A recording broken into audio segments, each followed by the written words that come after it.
Good afternoon, everybody, and welcome, of course, to the Saudi House. Today we're going to be talking about climate change, Saudi Arabia in particular, their contributions to addressing global environmental challenges. His Excellency Adel Al-Jubeir is here with me. Your Excellency, it's wonderful to see you as always. Thank you. It was a pleasure. I want to kick off, though, by asking you about what we've seen in just the last 48 hours. U.S. President Donald Trump signing a raft of executive agreements and pledging to withdraw from the Paris Accords. In your mind, does that damage the world's ability to fight climate change? I don't believe so. I think there are different ways of achieving the objective that we all want, and countries can pursue whatever path they believe is best for them. I think the important thing is the bottom line. The Trump administration in the first term actually did a lot to reduce carbon in the United States. So this is a very positive development. I think the important thing is that we look at these discussions as cooperative discussions, not as negotiations, because we're all trying to find the most optimum path forward to dealing with the challenges in a way that's unemotional, that's logical, that's scientific, so that we can overcome this challenge that we have. We're all in this together. There are no winners or losers. We all win or we all lose. That's the attitude that we in Saudi Arabia bring to this discussion. Just 2 years ago here at the World Economic Forum, Al Gore described what was happening in climate as boiling oceans and rain bombs. A lot of people pushed back on that at the time privately, but they didn't necessarily feel comfortable doing so on a public stage. In your mind, how are these words changing when we describe climate? We have a challenge that is before us with regard to climate change and with global warming. Nobody can dispute that, and the impact that it has on not only our climate, but on our politics, on conflicts, on not in dispute. I think what we need to adopt is a rational, scientifically based conversation, not grandstanding and not threatening, because it will be like the shepherds who cried wolf too many times and then nobody believed them. We know we have a problem. We know we have a challenge. So now that we know this, let's not talk about how it's going to kill all of us. Let's talk about how we extricate ourselves from this problem. We can do it by education. We can do it by more rational policies. We can do it by more efficient production of energy. We can do it by more efficient use of energy. We can do it by investing in alternative sources of energy. We can use it by combating desertification, by land restoration. We can use it by funding research to experiment with transformative technologies. And we are in Saudi Arabia doing all of this. We are setting aside 30% of our territory, land as well as sea, to be protected areas so that they're untouched. We are investing in greening. We are investing in transforming waste into energy. We are investing in solar, in hydro, we're looking seriously at nuclear power. We're investing in capturing carbon from the atmosphere. We're investing in a blue economy. We're investing in our seas and sustainable fishing. We are doing all of it because of two reasons. One, we live on this planet. We breathe the same air everybody does, and it's important for us that it's a healthy planet. And two, it's also very profitable. So there's an economic incentive to do this. And we have taken our experience and we expanded it into initiatives like the Middle East Green Initiative, which includes more than 22 countries, to teach countries how to incorporate the circular carbon economy approach so they can deal with environment and climate change issues the way we have been, so that we all benefit in our region. Because, as I said, we all win or we all lose. We are all in this together, and climate and pollution doesn't differentiate between one country and another. That's why the effort has to be regional and it has to be global. Would you say then perhaps that the election of Donald Trump and his presidency is the great reset that the climate conversation needed? I hope it would be, because I think everybody is concerned about environment, and everybody is concerned about climate, and it's important that all of us, individuals and nations and companies, do everything we can to deal with this challenge.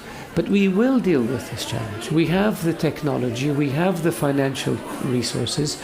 We need the political will to engage in a positive, cooperative conversation where we all come up with the best way forward, rather than engage in an emotional, argumentative, political scoring, hypocritical conflict that serves nobody. Speaking of hypocrisy, over the last several days in the Financial Times, there's been reporting that billions of dollars have fled out of green ETFs and green investing. In your mind, are they jumping the gun there? I don't know why they pulled out and what investment criteria they have. I do know that in Saudi Arabia, the investments that we have made in renewable energy, in solar, in turning waste into energy, in when we're looking at nuclear, when we're looking at efficiencies, ensuring that we don't have flaring of oil and gas, that we don't have leakages, that those have been extremely profitable. We have huge investments in electric vehicles. We're looking at producing electric batteries. We're looking at storage facilities.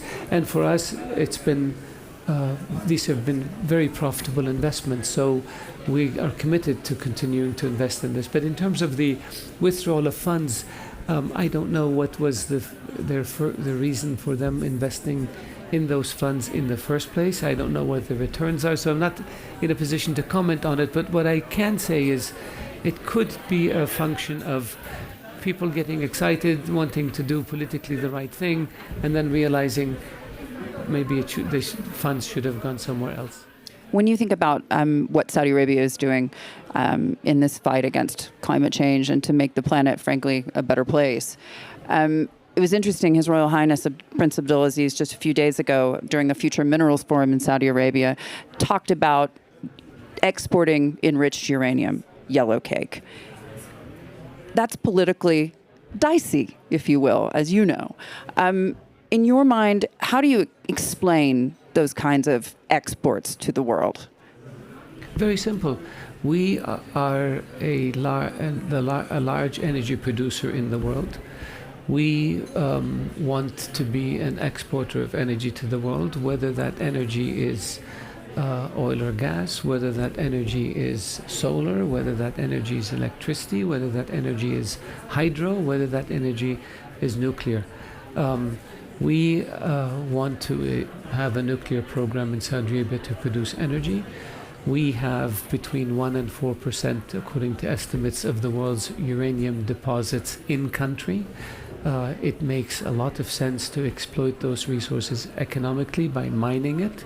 It makes even more sense that once you mine it, that you engage in the processing to turn the uranium into fuel that you can sell at a higher price. So that includes all of the steps in turning uranium from dirt into energy.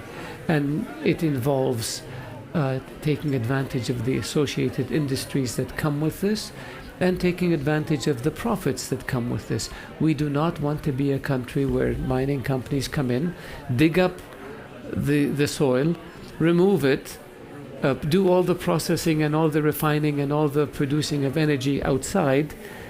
We end up with a hole and we take less than 10% of the value chain. We want to benefit jobs, associated industry, and profits. And we believe that we can do it, as does the International Atomic Energy Agency, in a way that has nothing to do with producing nuclear weapons. Our objective is energy and profit. Tell me this, speaking of weapons, in the years past, we've often talked about how Saudi Arabia in the 70s and Russia just a few years ago was using energy as a weapon. In your mind, how vulnerable are we today in our energy systems? And I'm talking about whether it be the enormous amount of energy that AI, as we know, is going to require, whether it be just oil markets generally. How vulnerable are we today in our energy markets? I don't believe, I wouldn't describe it as vulnerable. I would describe it as we are looking at an increase in demand that needs to be filled somehow. Because if it's not filled, then you're going to see a huge spike in prices. And AI and data centers require a lot of energy, and that energy has to come from somewhere. We in Saudi Arabia want to be a hub for these centers. We have the land. We want to be able to, we can produce that energy using renewable energy, solar energy, other energy, and we can do it efficiently. And we believe that given our geographic location, we can have the connectivity to be able to send it abroad. So this is one of the priorities for us. So I think that this is how I would look at it. In terms of oil weaponizing energy, we have maintained for many decades that oil is not a weapon. It's not anymore. It's not a weapon. You can't shoot it, you can't fire it, you don't take it to the battlefield. It's a commodity, and it's a precious commodity. It relies on supply and demand, sets the price. We want to be a responsible producer. We have been a swing producer where we try to keep the markets in balance as much as we can to reduce the massive fluctuations in the price of oil, so that it makes it easier for people to invest, to borrow money, and to return their investment, and also to plan long term. That provides stability for the global financial markets, which serves us because we are big investors and we are energy producers, and we want stability in the financial markets. Yeah. Donald Trump is widely expected to visit Saudi Arabia in the near future. What kind of conversation do you want to have with him regarding energy and climate? President Trump is most welcome in Saudi Arabia anytime he wants to come. And I think the conversations between Saudi Arabia and the United States, we have been allies, we have been partners for 80 years. We have huge interests, whether it's bilaterally in terms of trade, investment, in terms of cultural exchanges, in terms of students, in terms of whether it's regionally. We work very closely together on bringing peace and stability in a region, maintaining security in a region, whether it's globally, the same issue. We have very important relationships on technology, on energy, on investments. We are large investors in the U.S. economy. American companies are large investors in the Saudi economy. So it is a huge relationship, and it has many, many dimensions to it. And every time our two countries have worked closely together, they have been able to achieve great things, whether in terms of stability and security and peace regionally and globally, and in terms of prosperity for both countries when it comes to trade and investment issues. There's a lot of speculation about what the U.S.-China relationship will be in the future. Saudi Arabia, of course, has a strong relationship both with the United States and, of course, with Beijing. How worried are you about the possibility that a trade war between the United States and China could derail your agenda as a country? We have very strong relationships with both countries. Our relationship with the U.S. is a strategic relationship. China is our largest trading partner. We believe that stability in the global financial system and the global market serves everyone, and we hope that the two countries will be able to negotiate their differences, because a trade war does not serve the interests of either. And I believe that we have seen in the past that the two countries have been able to negotiate or resolve their issues and reach understandings through by discussing it rather than by turning it into trade wars. Talk to me a little bit about the region when it comes to climate. Obviously, we see the UAE made a great deal of strides, obviously hosting COP28. In your mind, as Saudi looks forward to its own hosting of a COP, what are some of the things you're hoping that the region is able to achieve? Our region, the Gulf region in particular, has done, I think, an outstanding job in terms of dealing with climate the challenges of climate as well as land degradation as well as biodiversity. So the Rio Trio, the three COPs, we have invested tremendous resources in it, beginning with education and all the way to implementation. In Saudi Arabia, we have more than 70 initiatives domestically that deal with all of these issues. We have initiatives globally. I mentioned the Middle East Green Initiative. We established the Global Water Organization. That was an initiative by His Royal Highness the Crown Prince to bring clean water and how we use water more efficiently to as many people as possible. We are part of the Methane Pledge. We are involved with cleaning oceans, and we're involved with reversing pollution of plastics. We are involved in a lot of initiatives, and we have provided investments to many countries around the world to help them with resilience, to help them with beefing up infrastructure, to help them with desalination, to help them with on and on and on. We are doing a lot of things. We hosted COP16, the Earth COP, was a land degradation and drought COP, and our objective was to raise the awareness level and highlight the link, the nexus between land degradation and security. If you have land degradation, people don't have food, they move to places where they can plant food. Chances are people live there, you have conflict, you have bloodshed, you have violence, you have extremism, you have terrorism, you have migration. The migrants end up in a country where there could be a reaction that leads to extremist politics. So when you look at extremist politics in Europe, you can trace its linkage to a particular place in Africa or in the Middle East. And you can trace the origins of that conflict to drought. You look at the countries in the Sahel, 90% of the Chad River evaporated since the 1960s.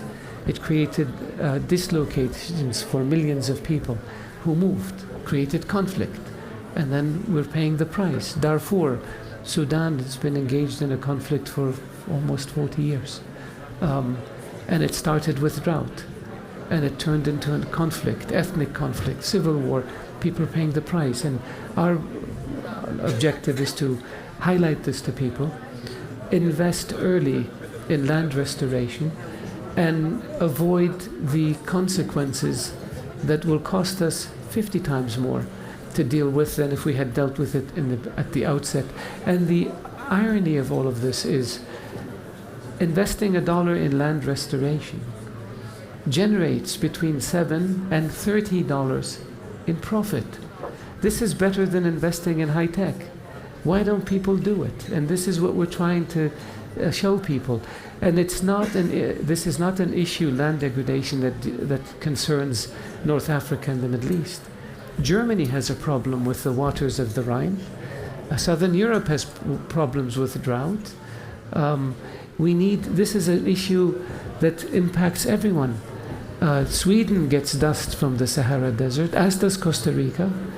We get dust from as far away as the Chinese desert. And we have a lot around us. So this is a global issue, and it's straightforward to deal with. We just need to focus on it and get it done, and this is what we're trying to do in Saudi Arabia. You may remember President Biden's Secretary of Defense, as well as the current Secretary of Defense in the United Kingdom, have cited climate change as their number one worry for the planet, their number one concern. Now that we have Trump in the White House, is climate your number one concern for the planet? Ours? Yeah.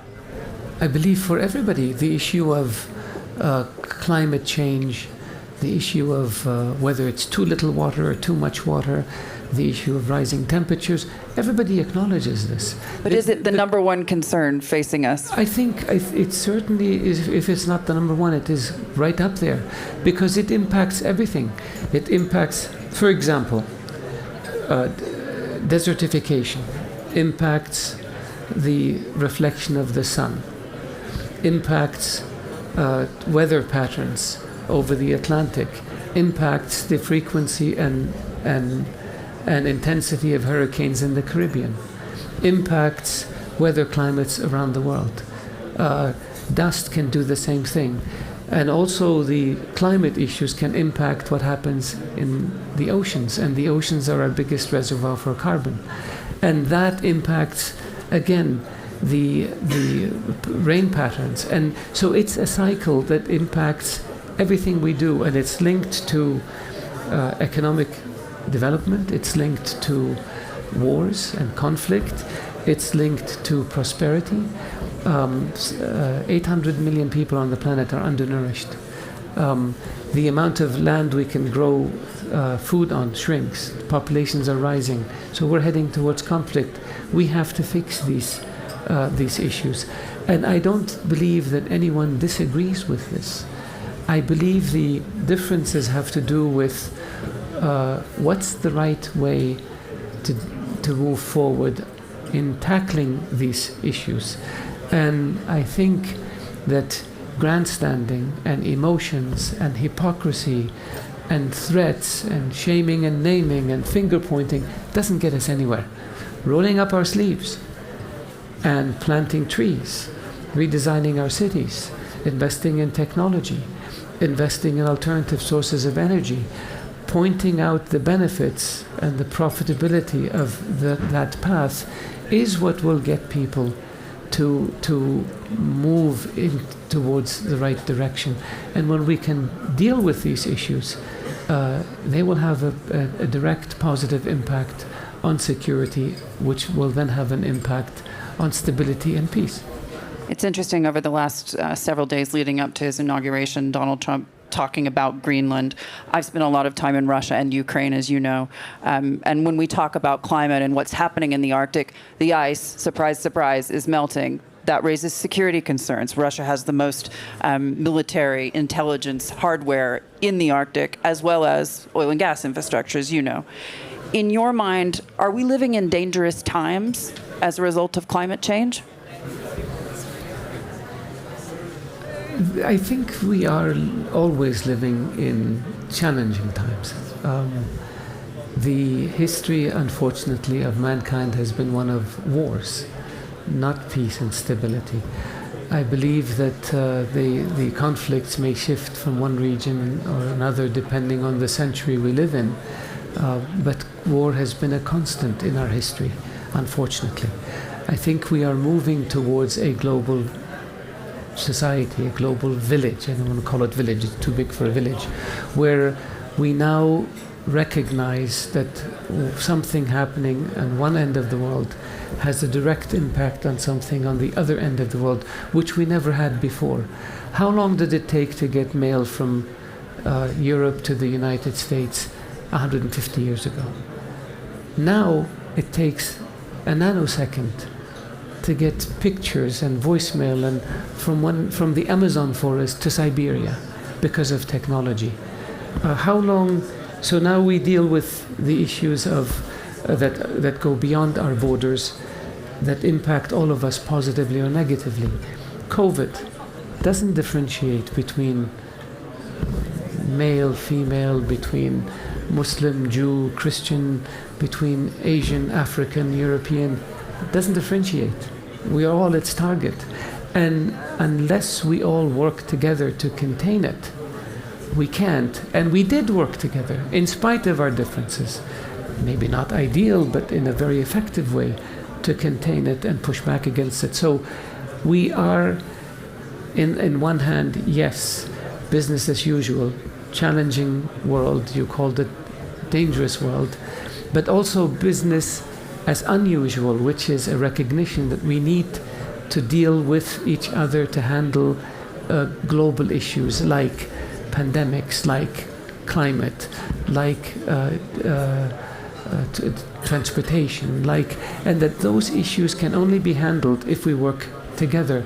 So on one hand, you're seeing the world coming together much more closely than before, while at the same time we're the same in the sense of our tensions. And my hope, and I believe this is where we're heading, because I'm an optimist, is that as we learn and more, as we learn of the benefits that we get by working together, the side of the equation that it spells cooperation grows, and the side of the equation that spells conflict gets diminished. Because where does conflict get us? Nowhere. We can have conflict for 30 years and we'll be worse off than we were when we started. Whereas if we have cooperation, technology, artificial intelligence, trade, in 30 years we can be many, many times wealthier than where we are today. Which vision do you want? Going forwards and upwards, or going backwards and downwards? Are we, as he says, safer, the world, with Donald Trump in the White House? I don't see why people talk about this. I think, yes, the world is safer. The world is safer with anyone in the White House. The world is safer because the world is beginning to recognize that we need to work together. We need to deal with challenges that are beyond us as nations or as ethnic groups or as religious groups, and that we have to deal with problems or challenges or dangers as humanity, that we can't escape that. And I believe that we are beginning to do this, and we will continue to do more of this. And so I'm hopeful that our children and grandchildren will be living in a world that is more together and more calm and more prosperous and more healthy than the one we live in. Your Excellency, thank you so much for joining us. Thank you.